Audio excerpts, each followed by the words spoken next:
அமராவதி ஆற்றில் ஆக்கிரமிப்புகள் மற்றும் சட்டவிரோத குவாரிகள் தொடர்பாக பொறுப்பற்ற முறையில் அறிக்கை தாக்கல் செய்தால் கடும் நடவடிக்கை எடுக்கப்படும் என உயர்நீதிமன்ற மதுரை அமர்வு எச்சரித்துள்ளது.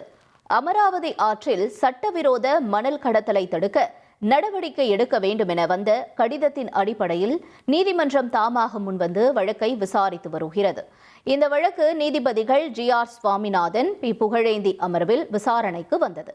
கரூர் மாவட்ட ஆட்சியர் தரப்பில் தாக்கல் செய்யப்பட்ட பதில் மனுவில் 2024, 2025 ஆண்டில் 130 வாகனங்கள் பறிமுதல் செய்யப்பட்டதாகவும் 91 வழக்குகள் பதிவு செய்யப்பட்டதாகவும் தெரிவிக்கப்பட்டது. ஆனால் முந்தைய விசாரணையில் தெரிவிக்கப்பட்ட புள்ளி விவரங்களுடன் தற்போதைய அறிக்கையில் முரண்பாடு இருப்பதாக நீதிபதிகள் சுட்டிக்காட்டினர். நீதிமன்றத்தில் அறிக்கைகள் பொறுப்பற்ற முறையில் தாக்கல் செய்யப்பட்டிருப்பது கண்டறியப்பட்டால் கடுமையான நடவடிக்கை எடுக்கப்படும் என்றும் எச்சரித்தனர்.